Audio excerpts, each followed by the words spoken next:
Bem, continuaremos com os conceitos básicos de anatomia e fisiologia para o entendimento da doença cardíaca. Iniciaremos a parte B relativa à fisiologia aplicada. Bem, inicialmente queríamos lembrar a questão do conceito de pressão. Sabemos pela física que pressão é a relação entre a força exercida por um fluxo sobre uma superfície. Em outras palavras, pressão é força por área de secção. E quem faz a força? Quem faz a força é o sangue. De tal maneira, no caso, em se tratando dos vasos sanguíneos. Então, quem faz a força é o sangue, de tal maneira que podemos falar também que pressão é volume por área. Com este conceito, podemos entender perfeitamente como é possível ejetar o sangue do ventrículo esquerdo e levar este sangue para a periferia. Imaginemos uma pessoa com a pressão de 130 por 80 milímetros de mercúrio. Ao iniciar a sístole, a pressão arterial na aorta é 80 milímetros de mercúrio. Portanto, para abrir a válvula aórtica, é necessário vencer a resistência imposta pelo sistema arterial, que no caso é 80 milímetros de mercúrio.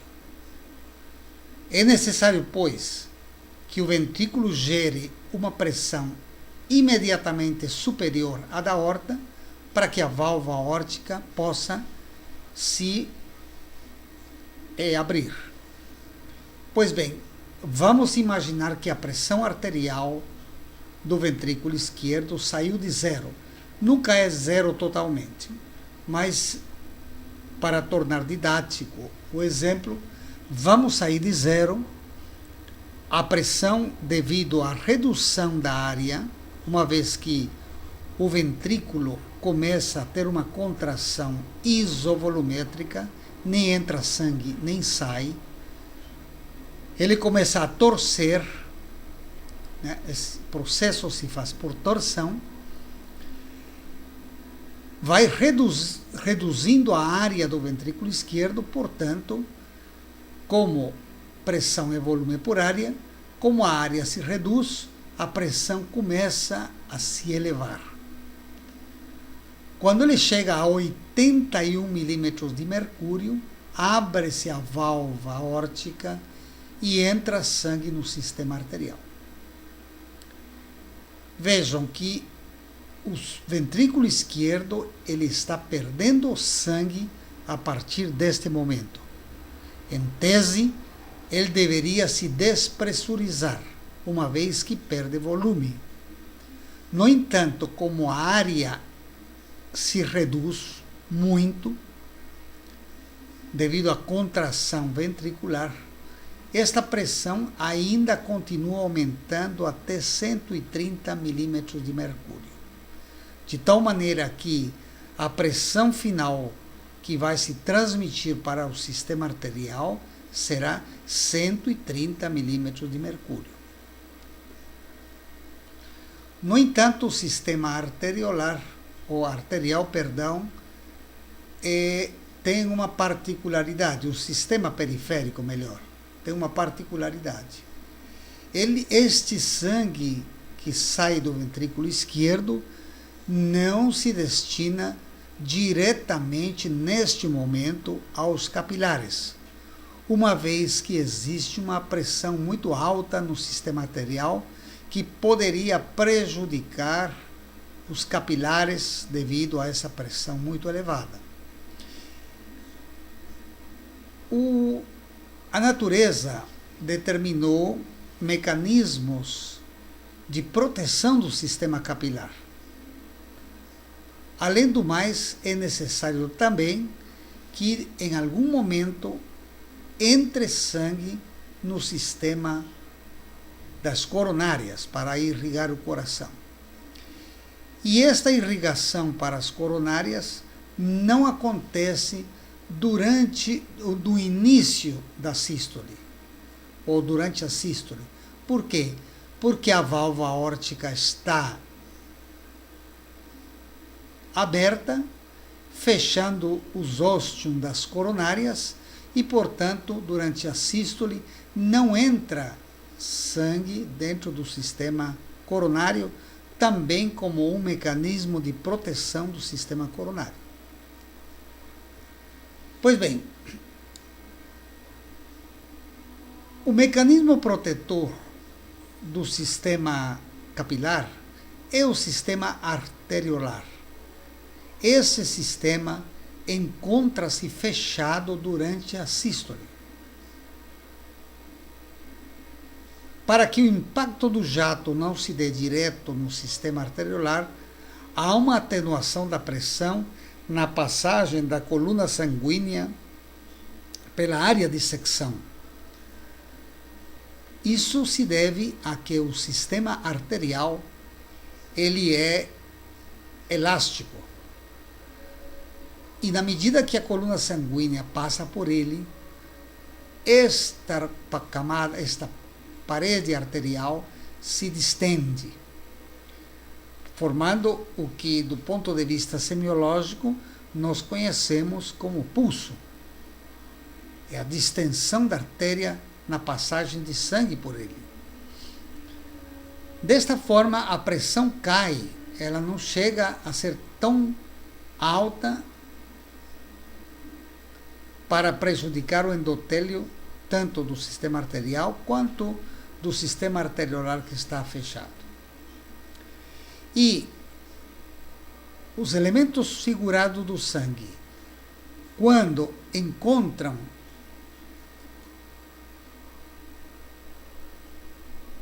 o sistema fechado, pela lei de ação e reação, este sangue tende a voltar.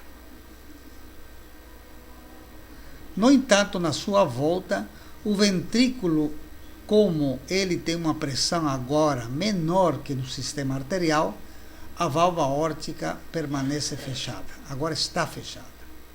De tal maneira que os óstios das coronárias está pérvio e os elementos do sangue, figurados do sangue, se dirigem para o sistema arterial coronário.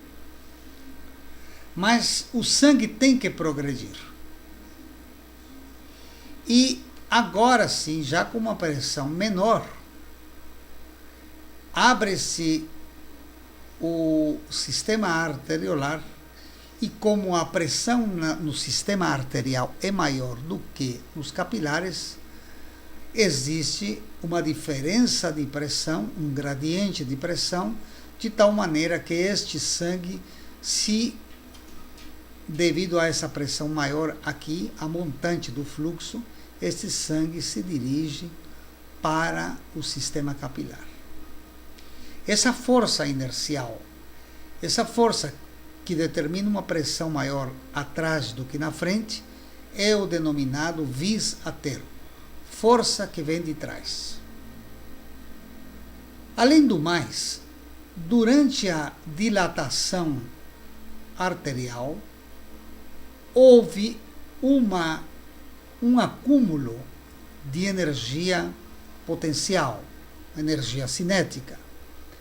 Ele se acumulou, de tal maneira que quando ela retorna a seu estado original, esta força, esta energia que estava contida aqui durante a distensão da artéria, ela se transmite de uma forma convectiva, é uma força convectiva para dentro do lume do vaso, que tende a elevar, a ajudar a veicular o sangue do sistema arterial para o sistema capilar.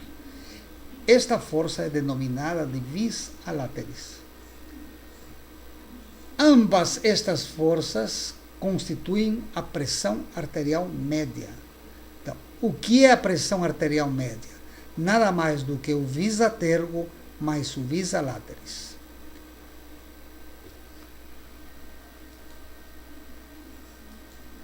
Este vídeo aqui, sobre a circulação sistêmica, mostra exatamente o que acontece. O ventrículo contrai,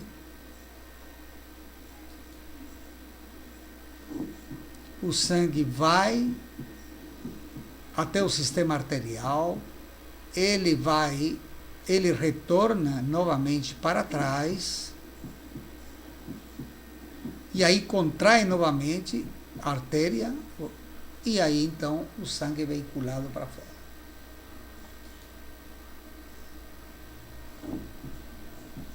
Vejam novamente.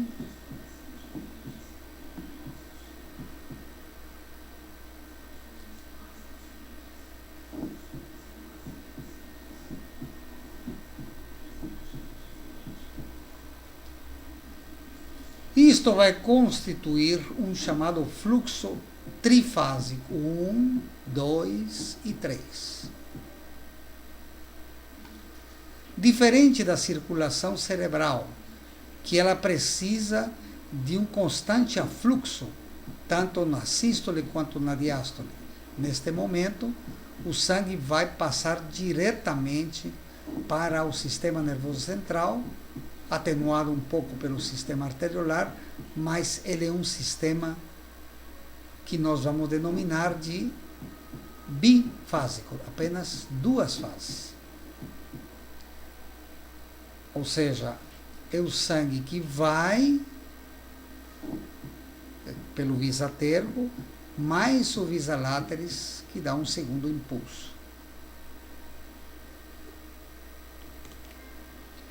Bem, como é necessário que o sistema nervoso central ele mantenha a circulação, o fluxo sanguíneo constante, é necessário que exista uma proteção para a circulação cerebral. E qual é essa proteção? O mais importante é a situação anatômica do cérebro. Colocando a natureza, o cérebro, no topo do corpo humano, o sangue terá que ir contra a gravidade, ou seja, ele preferencialmente terá um direcionamento para a periferia. Isso facilitado pelo arco aórtico. O arco aórtico vai permitir que o sangue vai tanto para a circulação cerebral quanto a sistêmica. O bulbo carotídeo, além da elasticidade das artérias, como acontece no sistema arterial, ainda temos uma dilatação em nível da emergência da carótide interna, que é o bulbo carotídeo. Então, esta dilatação aumenta a área no local, diminuindo a pressão neste local. O polígono de Willis, que conecta ambas as circulações, que vêm tanto do sistema carotídeo esquerdo quanto do direito, devido a este polígono, né, arterial, ele aumenta a área do sistema, facilitando com isso também, ou evitando, o dano circulatório ou pressórico para o sistema nervoso central.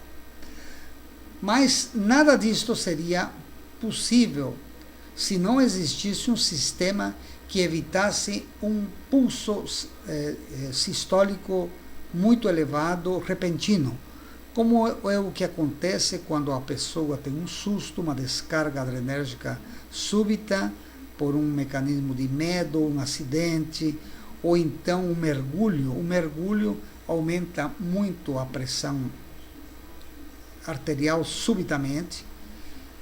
Então, esse sistema que foi mencionado, sozinho, provavelmente não protegeria adequadamente o sistema nervoso central. É por isso que a natureza colocou os baroreceptores. Os baroreceptores localizados na crosta da aorta e no bulbo carotídeo, assim que percebem, detectam um aumento súbito de pressão, rapidamente existe uma informação para o cérebro no sentido de dilatar o sistema arteriolar periférico, o sistema esplâcnico, de tal maneira que o sangue repentinamente ele se desloca para o sistema periférico para não elevar tanto a pressão intracerebral. Bem, além desses conceitos que são fundamentais na nossa maneira de pensar, temos algumas variáveis fundamentais para o bom funcionamento do coração, que é a denominada pré-carga, o inotropismo ventricular, o lusitropismo e a pós-carga.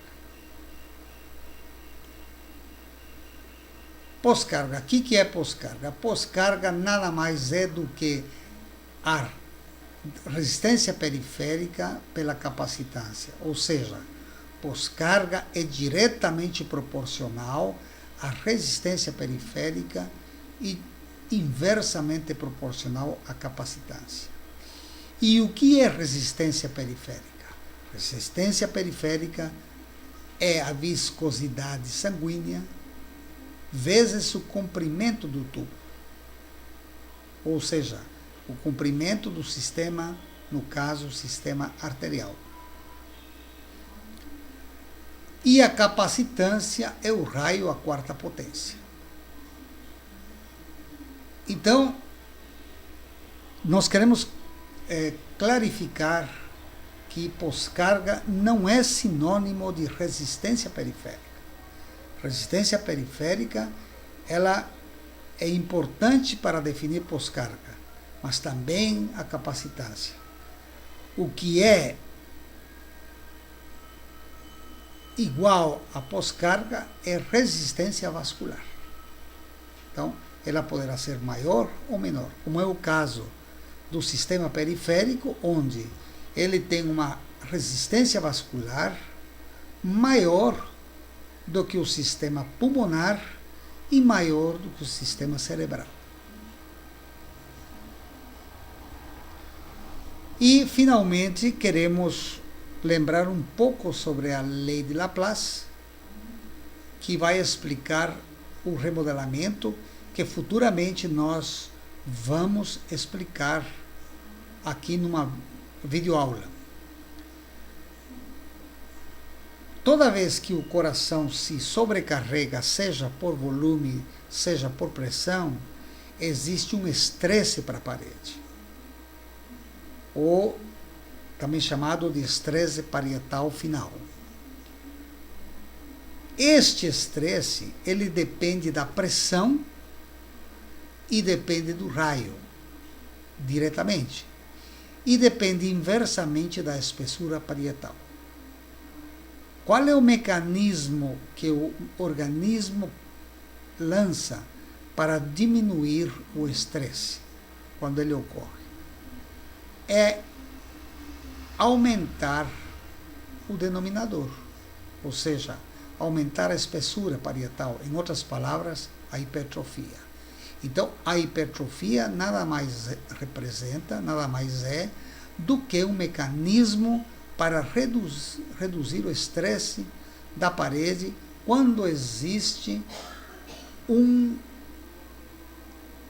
estresse parietal final.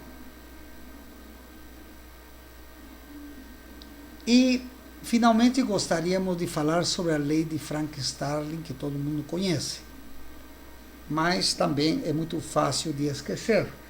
E ele é fundamental para entender a contratilidade miocárdica, a preservação da contratilidade miocárdica em diversas situações clínicas. Pois é, nós sabemos que quanto maior a longitude da fibra durante a fase diastólica, no caso do ventrículo, maior será o volume sistólico, ou seja, maior será a força de contração. É a lei do Stilling. Quanto mais você estira a borracha, né, maior vai ser a força que vai ter para lançar uma pedra, por exemplo. Então, está baseada na lei de Frank-Starling. Obviamente que até um certo ponto, porque senão, no final, acaba entrando num platô e finalmente pode haver uma deterioração da fibra miocárdica. Então, até certo ponto, então, na medida em que distendemos a fibra miocárdica, maior será a sua contratilidade. Nós sabemos que o volume sistólico